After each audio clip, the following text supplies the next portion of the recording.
प्रणाम। मैं सुनील शर्मा। पिछले पाठ में हमने वृष लग्न की कुंडली में 4 ग्रहों का एक साथ पंचम भाव में होने से फल आकलित किया था। आज हम षष्ठम भाव से प्रारंभ करके 4 ग्रहों का एक साथ फल आकलित करेंगे।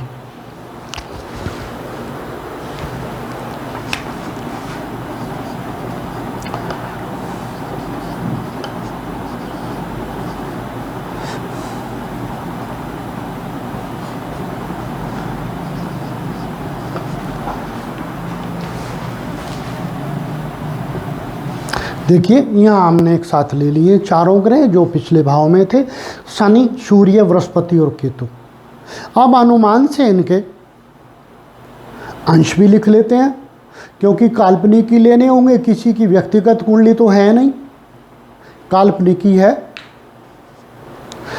शनि के हम अंश 0 से 10 अंश के बीच ले लेते हैं। अब की बार 3 अंश।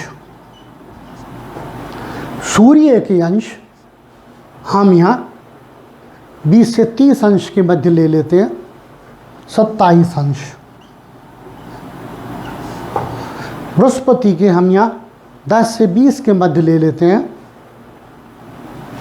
12 अंश। और केतु के भी इन्हीं में से किसी के अंदर ले लेते हैं, जैसे 10 से 20 के अंदर 11 अंश। तो सम्मुख बैठा राहु भी यहाँ 11 अंशों में ही होगा। देखिए, अब इनके नक्षत्र देखते हैं, कौन कौन नक्षत्र में ये पड़ेंगे। शनि यहाँ तुला राशि में होकर के 3 अंशों में कहाँ पड़ेगा? तुला राशि में 3 अंशों में ये चित्रा नक्षत्र में पड़ेगा। सूर्य तुला राशि में 27 अंशों में होकर के कहाँ पड़ेगा? अंतिम चरणों में है, इसलिए विशाखा नक्षत्र में पड़ेगा। बृहस्पति 12 अंशों में तुला राशि में, 12 अंशों में ये स्वाति नक्षत्र में पड़ेगा।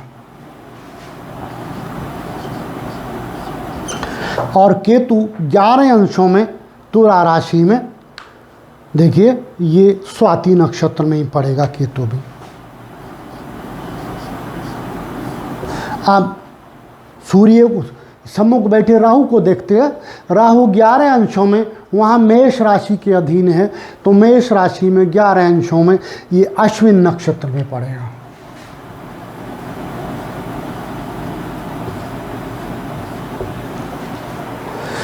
इस प्रकार से इनकी ये स्थिति है।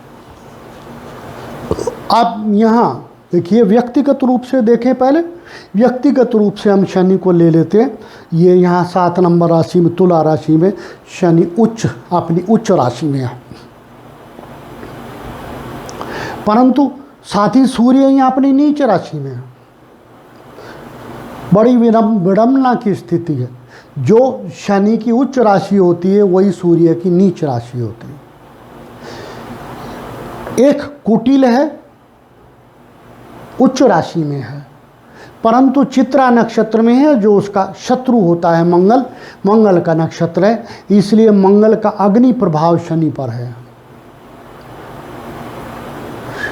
कुटिल स्वभावी है, अपनी उच्च राशि में है, बहुत बली हो जाता है, परंतु मंगल की अग्नि इस पर है, इसलिए तोड़फोड़कारी हो जाएगा। निरंतर दुश्मनों से मारपीट करेगा और दुश्मनों को डिफीट भी करेगा।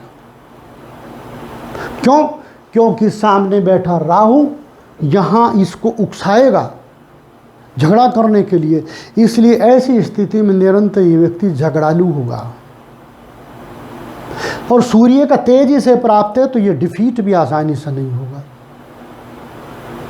बृहस्पति का ज्ञान भी इसे प्राप्त है, इसलिए सभ्यता बहुत नपे तुले ज्ञान को लेकर के योजना बना करके शत्रुओं से लड़ेगा और शत्रुओं को डिफीट करेगा। ये स्थिति यहाँ है। परंतु सिर फुड़वाएगा, क्योंकि नीच का सूर्य है, सिर में चोट तो लगवाएगा। क्रोध के कारण उच्च रक्तचाप भी होगा। और केतु यहाँ है शनि के साथ, और शनि पर राहु का प्रभाव भी है। रोग भी होंगे, डायबिटीज़ हो जाएगी, शुगर का रोग हो जाएगा, क्योंकि इस भाव में जाकर के बृहस्पति स्वामी रोग कारक हो जाता है और शनि उसके साथ है। इससे किडनी के रोग भी हो सकते हैं, मधुमेह तो होने की संभावना पूरी रहेगी।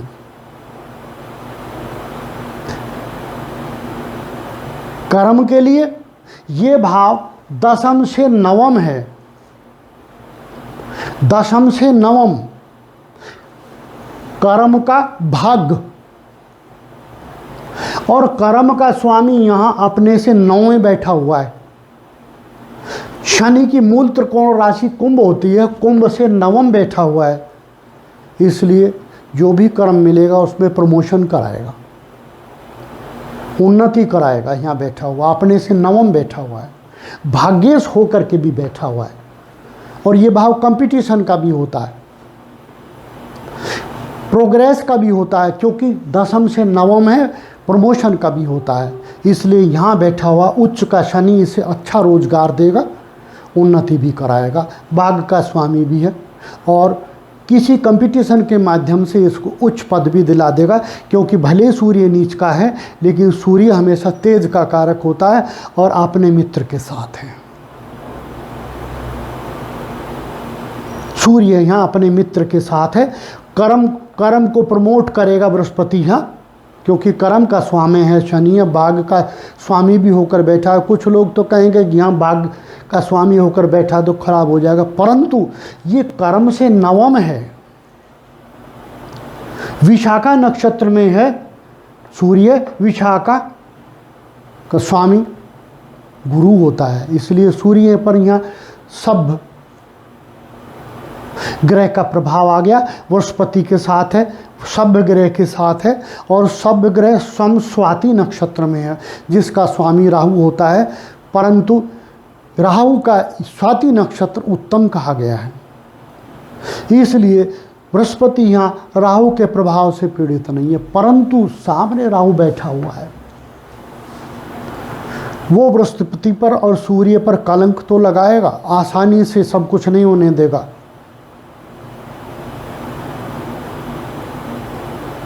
द्वादश भाव में बैठा हुआ राहु केतु के नक्षत्र में है, यहाँ सूर्य आग लगा दिया करता है।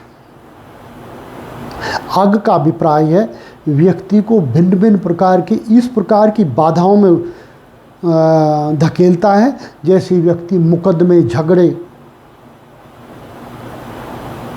भूत प्रेत आदि से संबंधित, ऊपरी हवाओं से संबंधित बना दिया करता है। राहु की स्थिति यहाँ बहुत खराब होती है द्वादश भाव में, ऐसा ज्योतिष कहती है। यही राहु अपनी पंचम दृष्टि से यहाँ चतुर्थ भाव में देखेगा, माता को या तो शीघ्र ऊपर ले जाएगा या माता से अलग कर देगा, वाहन से एक्सीडेंट करा देगा, क्योंकि ये वाहन का भाव भी है। और यहाँ सुख आसानी से प्राप्त नहीं होने देगा, आसानी से यहाँ इस व्यक्ति को स्व अर्जित या स्वयं निर्मित घर प्राप्त नहीं होगा, दीर्घ काल तक ये व्यक्ति किराए पर रहेगा। यही राहु यहाँ अपनी नवम दृष्टि से अष्टम भाव को देखता है, आयु के भाव को देखता है, और शनि यहाँ से अपनी तीसरी दृष्टि से आयु के भाव को देखता है। आयु क्षत होगी, व्यक्ति कब किस संकट में फंस जाए ज्ञात नहीं, मुकदमे और जेल में चला जाए, फंस जाए, ज्ञात नहीं, क्योंकि यहाँ पर शनि स्वयं झगड़ों के भाव में बली होकर बैठा हुआ है और बल ले रहा है झगड़े का। और यहाँ अष्टम भाव पर इसकी तीसरी दृष्टि होगी, ऊपर से राहु की दृष्टि होगी, इसलिए आयु को क्षत कराने के लिए वो ऐसे कर्म करेगा और कराएगा जिससे व्यक्ति को ऐसी बाधाएं हों जो आयु को क्षत करें, समय से पूर्व ही ऐसी बाधाओं में धकेल दे, दीर्घकालीन रोग, वात रोग, गठिया, दीर्घ काल तक चारपाई पे आदमी समय गुजारे, बीमारियों से ग्रस्त हो जाए, ऐसी स्थिति इन ग्रहों की यहाँ होगी। अब उपाय क्या बनता है? देखिए, यहाँ हम राहु के दान करेंगे, जाप नहीं करेंगे। यदि कोई विद्वान ये कहे इसके जाप करेंगे तो यहाँ और बलि हो जाएगा ये, इसलिए राहु के दान करेंगे हम। यहाँ सूर्य के जाप करेंगे, सूर्य नीच है, इसको बलि करेंगे। क्यों? क्योंकि ये सुखेश है, सुख का स्वामी है, इसलिए बलि करेंगे इसको। चतुर्थ का स्वामी है। शनि के भी दान करेंगे, दोनों के मिलाकर के काले दान हो जाएंगे, राहु और शनि के। लगभग कुछ ही डिफरेंस रहता है। इस प्रकार से हम इन फलों को आकलित कर पाए। अब इन्हीं ग्रहों का हम अग्रिम भाव में अध्ययन करेंगे।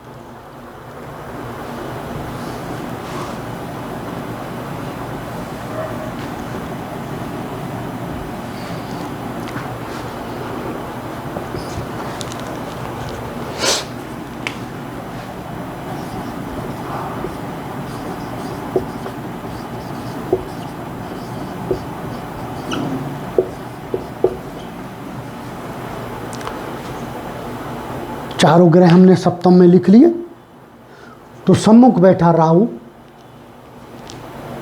लग्न भाव में चला जाएगा। अनुमान से इनके अंश भी हम लिख लेते हैं।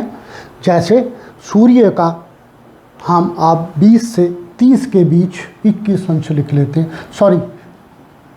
21 अंश लिख लेते हैं। बृहस्पति का हम 10 से 20 के अधीन 16 अंश लिख लेते हैं। केतु का हम 0 से 10 अंश के अधीन 2 अंश लिख लेते हैं। और शनि का हम 10 से 20 अंश के मध्य 19 अंश लिख लेते हैं। इस प्रकार से राहु भी 2 अंश में हो जाएगा। अब हम इनका नक्षत्र प्रभाव देखते हैं कि कौन किसके नक्षत्र में पड़ेगा। सूर्य 21 अंश में वृश्चिक राशि में, देखिए किस में पड़ेगा? 21 अंश में सूर्य ज्येष्ठा नक्षत्र में पड़ेगा, क्योंकि 16 अंश 40 कला तक अनुराधा नक्षत्र है, तदुपरांत ज्येष्ठा नक्षत्र में है, तो ये ज्येष्ठा नक्षत्र में पड़ेगा। फिर बृहस्पति 16 अंशों में वृश्चिक राशि में, ये अनुराधा नक्षत्र में पड़ेगा, क्योंकि 16 अंश 40 कला तक अनुराधा नक्षत्र है। तदुपरांत केतु देखेंगे 2 अंशों में वृश्चिक राशि में विशाखा नक्षत्र में पड़ेगा, क्योंकि 0 से 3 अंश 20 कला तक विशाखा नक्षत्र का प्रथम चरण यहाँ पर है, विशाखा नक्षत्र। और शनि वृश्चिक राशि में 19 अंशों में, देखिए कहाँ पर पड़ेगा? वृश्चिक राशि में शनि 19 अंशों में ज्येष्ठा नक्षत्र में पड़ेगा। फिर राहु वृष राशि में 2 अंशों में, वृष राशि में 2 अंशों में कृत्तिका नक्षत्र में पड़ेगा।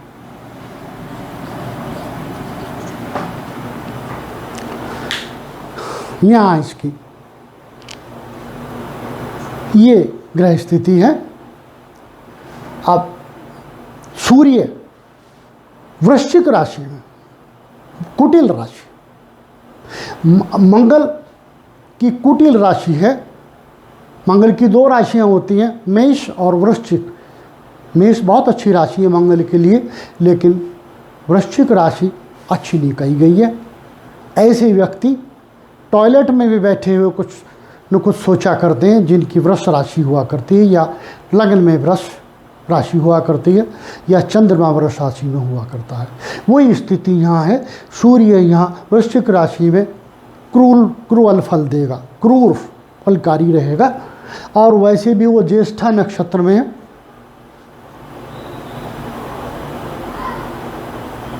ज्येष्ठा नक्षत्र का स्वामी बुध होता है। बुध नपुंसक नक्षत्र है, यद्यपि सूर्य का मित्र है पर वो नपुंसक प्रभाव तो है। बृहस्पति अनुराधा नक्षत्र में है, शनि के नक्षत्र में। यह शनि का नक्षत्र होता है। बृहस्पति यहाँ बुरा नहीं है। अनुराधा उत्तम नक्षत्र कहा गया। केतु विशाखा नक्षत्र में है, गुरु के नक्षत्र में है। गुरु के नक्षत्र में केतु उत्तम फलकारी होता है। वैसे भी बहुत बली नहीं है, क्रूअल्टी कम हो जाती है, क्रूर प्रभाव इसका कम हो जाता है। शनि ज्येष्ठा नक्षत्र में, बुध के नक्षत्र में, शनि नपुंसक के नक्षत्र में है और शनि खुद नपुंसक ग्रह है, इसलिए शनि यहाँ, और फिर वृश्चिक राशि में है, अपने शत्रु की राशि में शनि यहाँ तलाकवादी होकर बैठा हुआ है, वैवाहिक सुखों को नष्ट करके बैठा हुआ है। यदि कोई व्यापार करे तो उसे नष्ट करने के लिए बैठा हुआ है। स्त्री की कुंडली हो तो जननांगों में रोग लिए हुए बैठा हुआ है, क्योंकि सामने से राहु भी देख रहा है। शनि पर इसका प्रभाव आएगा। शनि का प्रभाव, राहु का प्रभाव तो सूर्य पर भी आएगा। सूर्य को कलंक लगेगा, छाया, राहु की छाया, काली छाया सूर्य को दूषित करेगी यहाँ। परंतु यहाँ बृहस्पति का सपोर्ट प्राप्त है सूर्य को, इसलिए सूर्य यहाँ फल तो बुरा नहीं देगा, मित्र की राशि में है, परंतु शनि के साथ मिलकर के तलाकवादी है।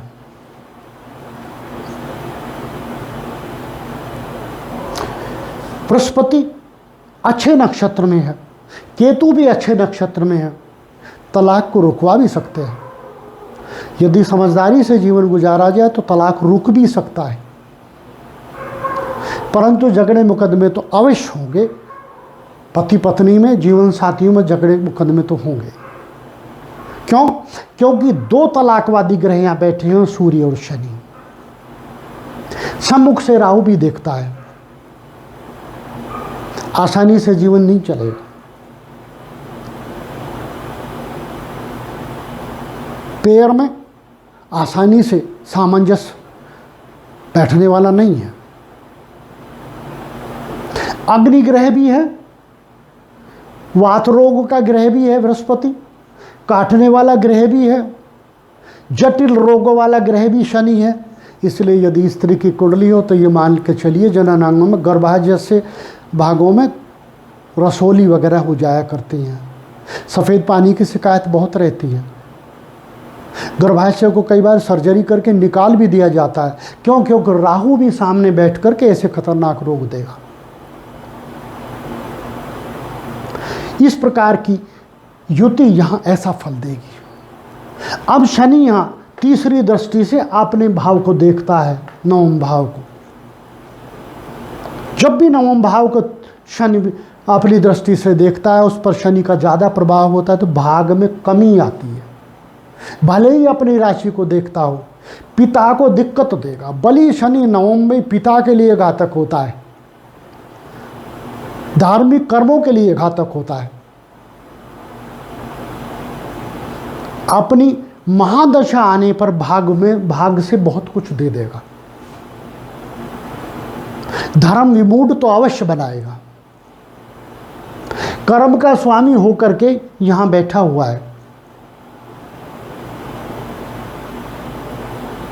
अच्छा नहीं है,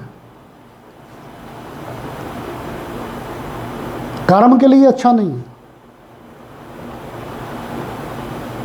सम्मुख बैठा हुआ राहु इकलाई ग्रह यहाँ पूरे कुंडली को नष्ट करने के लिए पर्याप्त है।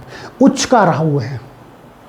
यदि राहु की महादशा आ जाए, धन बहुत दे देगा, लेकिन शरीर को झगड़े कराकर, मुकदमेबाजी कराकर जेल भिजवा सकता है। वात रोग दे देगा, शरीर बहुत भारी हो जाएगा, वजन बढ़ जाएगा, जल की अतिरिक्त मात्रा संचित हो जाएगी शरीर में। पंचम भाव से, अपनी पंचम दृष्टि से पंचम भाव को देखता है, आसानी से संतान प्राप्ति नहीं होने देगा। अपनी नवम दृष्टि से भाग भाव को देखता है, भाग को आसानी से विकसित नहीं होने देगा। ऐसे व्यक्ति के पिता शीघ्रता से ऊपर चले जाया करते हैं। ऐसी मैंने कई कुंडलियां देखी हैं जिनमें पिता समय से पूर्व इतने जटिल रोगी हो गए कि ऊपर जाने के समान ही हो गए, क्योंकि यहाँ शनि राहु दोनों का प्रभाव हो गया। उपाय क्या बने? राहु के दान किए जाएं, राहु का हवन कराया जाए, बृहस्पति को बलि किया जाए, बृहस्पति के जाप किए जाएं, शनि के भी दान किए जाएं। काले ग्रह को बलवान करना उत्तम नहीं होता। किसी को तांत्रिक कर्म करना हो तो उसके लिए फिर शनि के जाप किए जाएं। ऐसी ग्रह स्थिति से इस प्रकार के फल प्राप्त होते हैं। आज का पाठ पूर्ण होता है। आशा है आपको भाया होगा, नहीं भाया होगा तो आप बताएंगे, कमेंट में बताएंगे। चैनल को लाइक और सब्सक्राइब करें। आगे आने वाले पाठ आपको निरंतर मिलते रहेंगे। प्रणाम।